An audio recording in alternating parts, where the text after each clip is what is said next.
I teased him for being boring. He found my text to another man. If you had ever told me that teasing my husband for being boring would lead to my marriage falling apart, I wouldn't have believed you.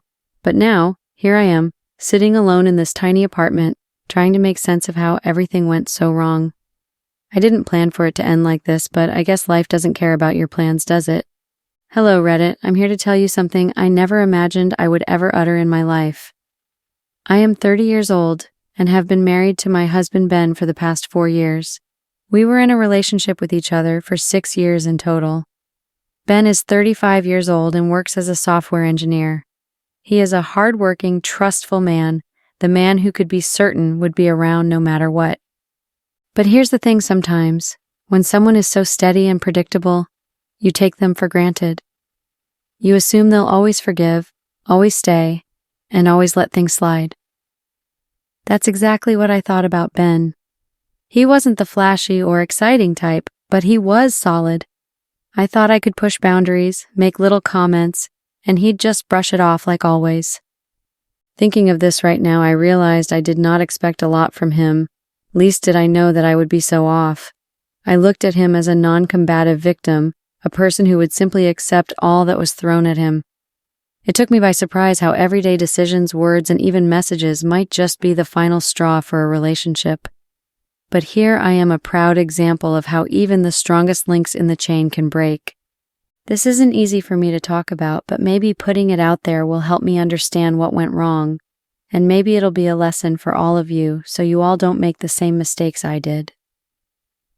Ben and I became friends probably about 6 years ago, through some mutual friends. It did not enter into all that passionate, you see each other and fall deadly in love story. It was more like a slow fuse, normal and natural. He was not vocally assertive, and he was as far from charming as one could possibly get.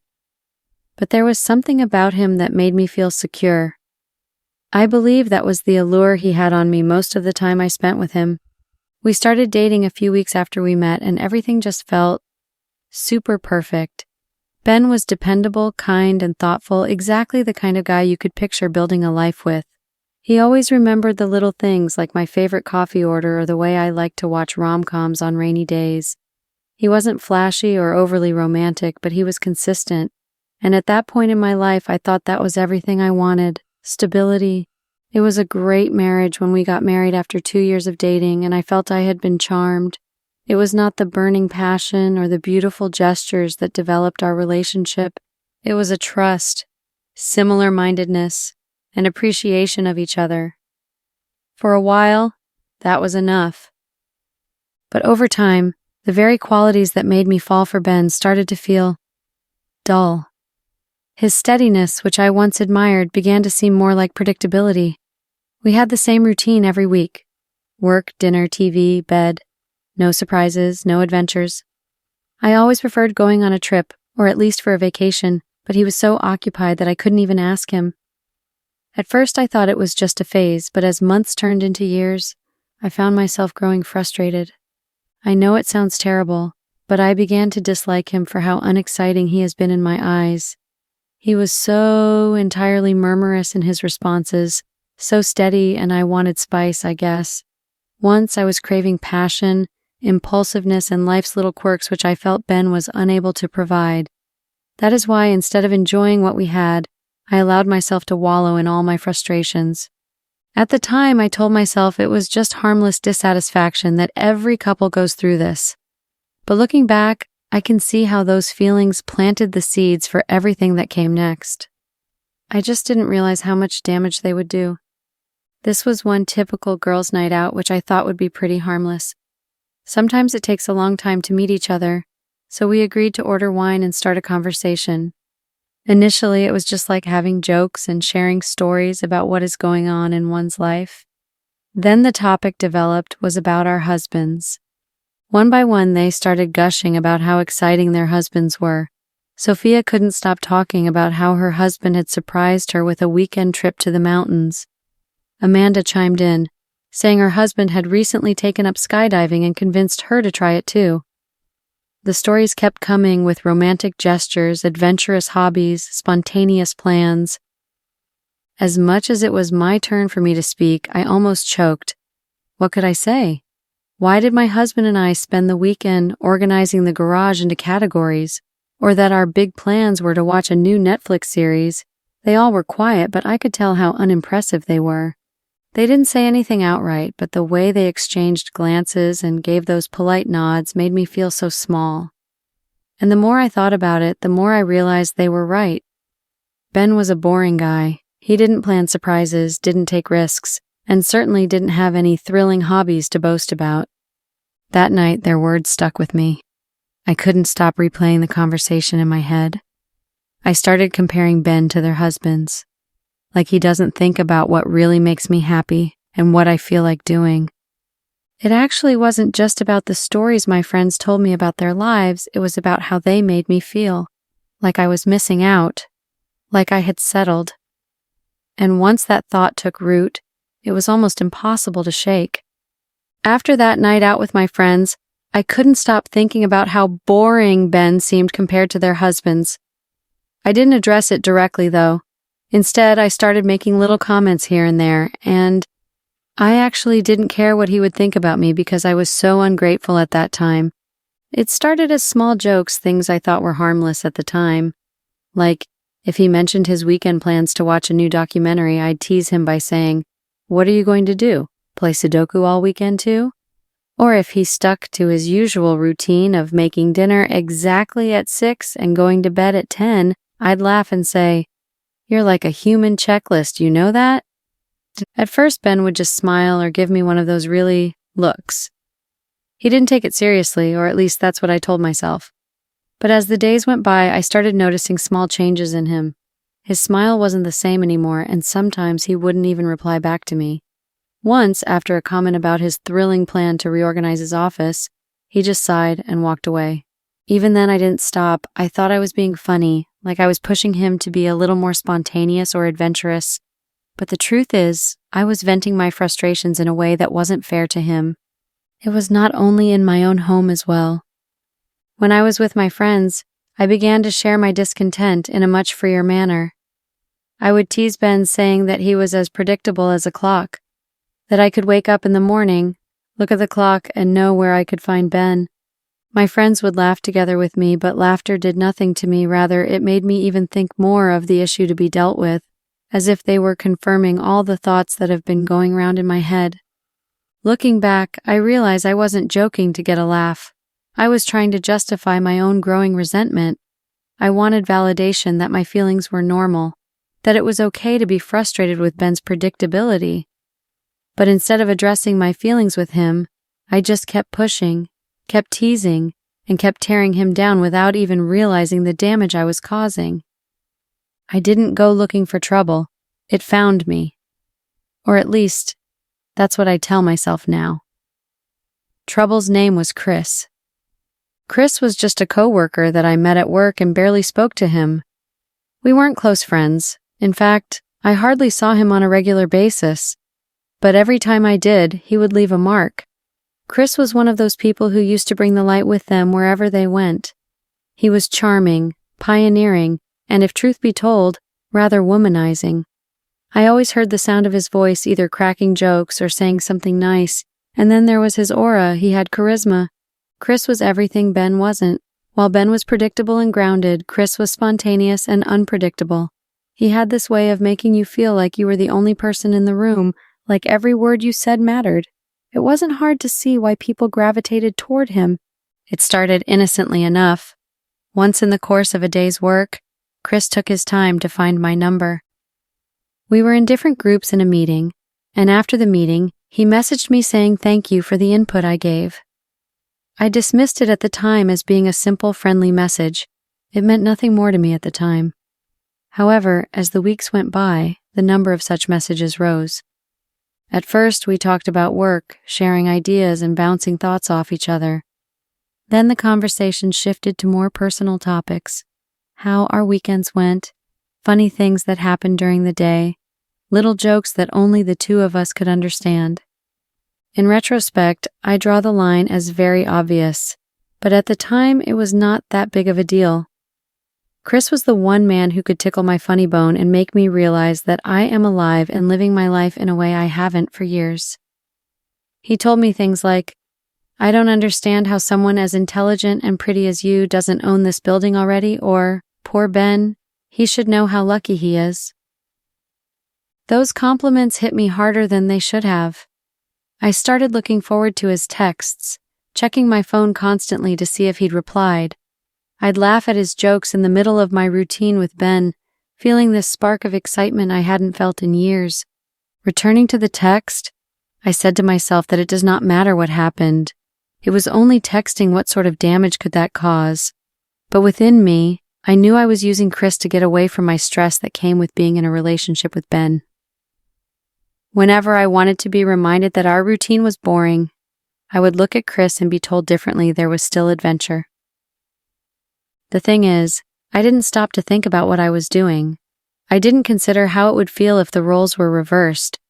I was so caught up in the thrill, in the way Chris made me feel, that I ignored the warning signs. What started as a harmless connection was quickly turning into something I couldn't control, and something I wasn't sure I wanted to stop. What do I mean about freedom? It was only a matter of time before it spilled over into a different activity. Ben had always been the sort to listen to, I felt, even when I sometimes thought he wasn't. Thus, when I began dedicating much of my time to my mobile phone, it was not long until he realized. It started with small comments here and there. "You're really into that group chat lately," he'd say with a curious smile. Or, "What's so funny on your phone these days?" At first I brushed it off, laughing and telling him it was just my girlfriend being silly. And to be fair, sometimes it was, but most of the time it wasn't. One night I was sitting on the couch, glued to one of the texts written by Chris. He had sent me something funny and sarcastic, and I laughed, not being able to respond to anything but a message back. I nearly turned a blind eye when Ben entered the room. "Who's making you smile like that?" He asked me this question. I froze for a second, but quickly recovered, laughing it off. "Oh, just the girls. You know how they are." I waved my phone dismissively, hoping he wouldn't press further. He didn't say anything more that night, but I could feel his eyes on me, watching. That was the moment I realized I wasn't being as careful as I thought. It all fell apart on a night that I never anticipated would happen. I was preparing to go for the girls' night out, scrambling in the apartment and not really being aware of much else other than myself. My phone, which I often clutch like a security blanket, was left on the coffee table as I quickly gathered my belongings and walked out. I didn't think twice about it. Why would I? I was so confident in my ability to keep my secrets hidden that I didn't even bother to delete the messages between Chris and me. When I got home later that night, I could feel it right away. Something was altogether quite wrong. Ben was on the couch, and he looked up at the lights. His body was rigid, and his expression masked. My phone was in his hand. "I saw the messages," he replied. My stomach dropped. For a second I thought maybe he meant something else, but the look in his eyes told me there was no mistaking what he had found. The compliments, the flirty jokes, the casual but damning plan to grab drinks with Chris. I opened my mouth to say something, but he held up his hand to stop me. "Don't," he said sharply. I thought I married someone who respected me. Clearly, I was wrong. His words cut deeper than if he'd yelled. There was no shouting, no slamming doors, just the quiet weight of his disappointment. I panicked and immediately went into damage control mode. "It's not what you think," I blurted out. "It was just some texts. They didn't mean anything." He looked right into my eyes unbelievably, and I could sense that he was silently screaming at me. "Didn't mean anything? You think that makes it better? They had been deceiving you and making me feel like I was not enough for you, and now this." I tried to explain, to downplay what he had seen, but it was useless. He didn't yell or curse. He just looked at me with this quiet, crushing disappointment that was worse than anything else he could have done. I knew at that moment that there was no undoing this. I had crossed a line, and there was no going back. Over the next few days, Ben started paying closer attention. Whenever I got any text, or if he saw my phone ringing, he would come right away to see what was going on. I told myself I was overthinking it, that he wasn't suspicious, just curious. But deep down, I knew something had shifted. Ben wasn't the type to confront things head on, but he was definitely piecing things together, and I was too caught up in my own little world with Chris to realize how close I was to everything unraveling. Calling back that time, I wish I'd taken that moment as a wake-up call. Ben's quiet observations should have been a warning that he wasn't as oblivious as I thought, but instead of pulling back, I kept going, thinking I could juggle both worlds without consequence. I was so wrong. I was so confident about that situation. That night turned into the worst fight of my life. After Ben confronted me with the texts, it was like a dam broke. All the emotions he had been holding back, his hurt, his anger, his disappointment, came rushing out in a way I had never seen before. You mocked me for being boring, but I was the one who stayed loyal to you. I gave you everything I had, and you repaid me with this. His words felt like a slap to the face. I could see how deeply I'd hurt him, but instead of owning up to it, I panicked. It wasn't like that, Ben, I insisted, my voice rising. They were just texts. I never did anything. Just texts? He shot back. Do you have any idea how humiliating it is to read your wife flirting with another man? To see you plan to meet up with him behind my back? How can you even try to minimize this? I didn't know what to say. I kept trying to justify myself, to explain that it wasn't a big deal, but every word out of my mouth seemed to make things worse.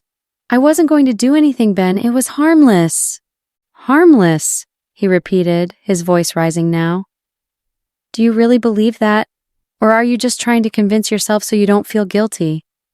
Because let me tell you something, it wasn't harmless to me. His words were like a punch to the gut. For the first time, I realized how much damage I had done. But instead of apologizing, I kept digging myself deeper, trying to defend the indefensible. I didn't sleep with him, I said weakly, as if that made everything okay. Ben just shook his head, his expression a mix of anger and heartbreak. That's your defense? That you didn't sleep with him? You think that makes this okay? I could see it in his eyes the moment he decided he was done. I can't stay with someone who disrespects me like this, he said quietly but firmly. We're done. Those 2 words hit me like a freight train. I begged him to reconsider, to talk things through, but he had made up his mind. I've spent years trying to be the husband you deserve, he said, his voice trembling. But clearly, that was never enough for you. He grabbed his keys and walked out of the apartment, leaving me standing there in stunned silence. I didn't know where he was going, but I knew he wasn't coming back. Not tonight. Maybe not ever. I sat on the couch, replaying the argument over and over in my head. I had pushed him too far, and now for the first time, I had to face the reality of what I had done. I had destroyed the one thing I thought was unbreakable, and there was no way to fix it. The days after the fight felt like a blur. Ben didn't come home that night. When he finally returned the next day, it wasn't to talk, it was to pack his things. I can't stay here anymore, he said, his voice flat and emotionless. You can keep the apartment. I'll figure something else out. I tried to argue, to beg him to stay and work things out, but he wouldn't hear it. He didn't yell or cry, he just calmly told me that he was done. Watching him pack his belongings and walk out that door felt like the final nail in the coffin of everything we had built together. That's when my life started to unravel. Ben and I had shared the same group of friends for years, and when they heard about what happened, they didn't exactly take my side. Some of them called me outright, telling me how ungrateful I was for throwing away such a good man. Others didn't say anything at all, but the silence was just as loud. Slowly, I noticed the invitations stopped. No more texts or calls to check in. It was clear they had chosen him over me. The apartment, once filled with warmth and laughter, became unbearably quiet. Every corner reminded me of Ben. His favorite spot on the couch, the coffee mug he always used, even the blanket we shared on movie nights was all still there, mocking me. I couldn't eat, I couldn't sleep. Every time I closed my eyes, I replayed our fight, his words cutting deeper with each replay. The silence was the worst part. Without him, the apartment felt like a hollow shell, echoing with the mistakes I had made. At work, I tried to hold it together, but even there, it felt like everyone knew. Whether it was real or just in my head, I felt the weight of their judgment. Chris stopped messaging me altogether, which honestly was a relief. I didn't even want to think about him. I was completely alone. The life I had built with Ben, the life I had taken for granted, was gone, and all I could do was sit in the ruins of it and wonder how I had let it all fall apart. If losing Ben wasn't painful enough, what came next felt like salt in the wound. It didn't take long for me to hear from mutual friends that he was doing really well. At first, I didn't believe it. How could he just move on so quickly? But the more I heard, the more undeniable it became. Ben had thrown himself into new hobbies, things I never imagined he'd try. He joined a hiking group, something I would have laughed at before, given how much he hated outdoor activities. He even started learning photography, and from what I saw on social media, he was pretty good at it. He looked different and more confident, like he had finally found a version of himself he was proud of. The same friends who had stopped talking to me were now gushing about how great he was doing. "He seems so happy," they'd say, always with a subtle hint of judgment, like they were reminding me that I was the reason he'd had to find this happiness on his own. And then there was the new girlfriend. I first heard about her through a mutual friend, but seeing them together was a whole different kind of pain. I ran into them at a coffee shop one weekend. I wasn't expecting to see him, and when I did, my heart sank. She was gorgeous and everything I wasn't. Confident, bubbly, the kind of person who lights up a room without even trying. They were sitting by the window, laughing over something, and I could see how relaxed he was, how genuinely happy he looked. It hit me like a truck. He looked happier than he ever had with me. I wanted to walk out, to avoid the humiliation of being seen by them, but I couldn't move. All I could do was watch as he leaned closer to her, smiling in a way that made me realize he had truly moved on. That moment was the hardest to accept. Not because he was with someone else, but because it was clear that he was thriving. The man I had once teased for being boring had become someone I barely recognized, confident, happy, and free. And I had no one to blame but myself. Looking back, it's hard to understand how I let it get this far. At the time, I thought I was just joking around, pushing Ben to be a better version of himself, but now I see it for what it really was. I wasn't helping him. I was tearing him down. Every little comment, every harmless joke was like a tiny crack in the foundation of our relationship. I thought I was being playful, but in reality I was chipping away at his confidence, at the trust we had built together. I didn't realize how much those words could hurt until it was too late. And the texts. I'll never forget the look on his face when he found them. The disappointment in his eyes, the way his voice broke when he said he thought I respected him. That's the moment I knew I had crossed a line I couldn't uncross. I had betrayed him, not just by texting someone else, but by making him feel like he wasn't enough. The worst part is, I can't take any of it back. No matter how many times I replay those moments in my head, I can't undo the damage I caused. I broke something that can't be fixed, and I have to live with that. I thought I wanted excitement, spontaneity, something more than the stability Ben offered me. But now I see how wrong I was. The boring life I had with him wasn't boring at all. It was safe, loving, and steady. It was everything I didn't realize I needed until it was gone. Now, I'm left with nothing but regret. I threw away a good man, a good marriage, and for what? A few moments of validation from someone who didn't even matter in the end? If there's one thing I've learned, it's this. You don't push someone to change by tearing them down. You build them up, you encourage them, you love them as they are. But I didn't do that, and now I have to live with the consequences of my own mistakes. It's been 6 months since everything fell apart. 6 months since Ben walked out of our apartment and out of my life. In that time, Ben has been thriving. I hear bits and pieces from mutual friends, and everything they say paints a picture of someone who has found happiness and success. He's still with his new girlfriend, and they seem perfect together. He's opened up more, trying new things and living a life I never thought he would or could. As for me, I'm still trying to pick up the pieces. The apartment feels emptier than ever, even though I've tried to make it my own. My days are filled with routine, but it's not the comforting kind of routine Ben brought to my life. It's lonely, hollow, and heavy with regret. I've had plenty of time to think about what I did, to face the truth about my actions and how they affected not just my life, but Ben's. If there's one thing I've learned, it's that you can't build happiness by tearing someone else down. I thought I could fix Ben, make him into the version of himself I wanted. But the truth is, he didn't need fixing. I'll probably never have the chance to apologize to Ben in a way that truly matters. He's moved on, and I'm not sure he'd even want to hear from me. But I hope he knows that I regret everything. Every joke, every text, every moment I made him feel less than he was.